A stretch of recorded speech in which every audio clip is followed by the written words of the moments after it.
And with us now is Nathan Wesenberg, Minnesota State Senator. Senator, thank you so much for joining us.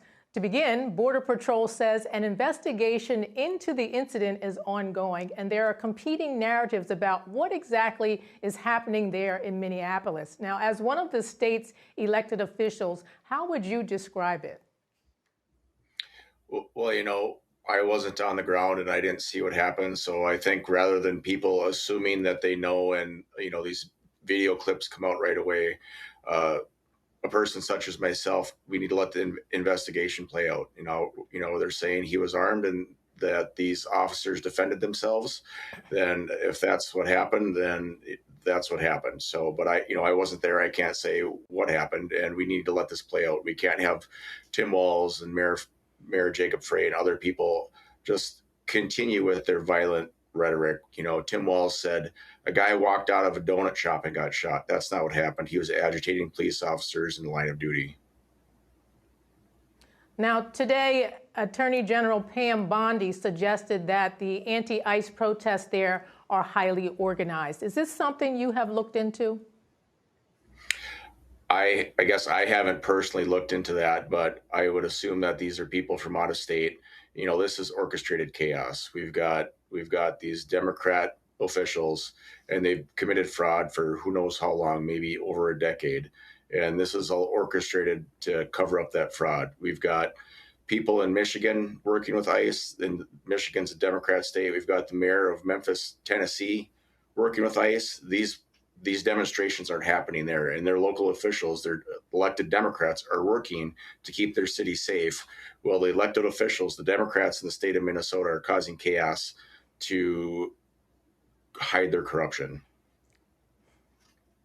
Now, Governor Walz has now deployed the National Guard. Now, is that likely to change the dynamic there in the city?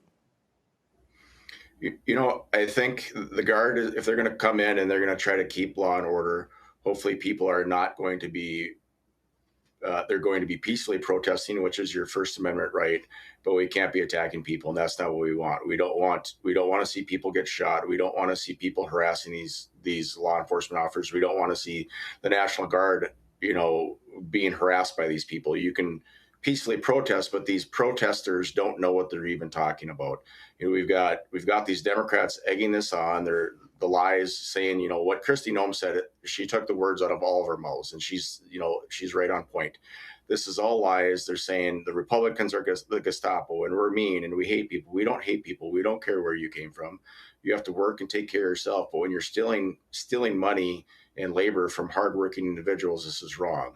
If you came to America to be a good citizen, this isn't what good people do. And watching this, good people don't go out and try to harm people doing their job. Now, President Trump has been asking where local law enforcement is and why they aren't protecting the federal agents. So what do you know about that? Well, I mean, in Minneapolis, it's really hard to be, not just Minneapolis, in Minnesota in general, it's hard to be a police officer because you want to do your job. But if you do your job and you have to, say, like today, take a life, which is unfortunate because you want to go home at the end of the day, you get prosecuted. So we're prosecuting police officers for doing their job, and we're letting violent criminals go. In Minnesota, we've got a revolving door. We just, someone gets arrested, they get brought in, and they don't get prosecuted. They get put right back on the streets. We've got all these violent criminals. Rather than just letting them go and not working with the federal government, why does the state of Minnesota hand them over? So we've got police officers that, from what I understand, even in the city of Minneapolis, are leaving their jobs. Some are joining ICE because they want to protect the city.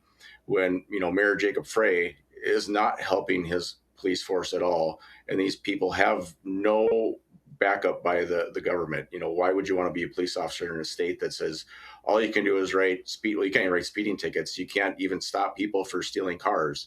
In Minneapolis and St. Paul, it's illegal for the local police to stop you for stealing vehicles. And what does the Attorney General do? He sues Kia rather than arresting people for causing crimes.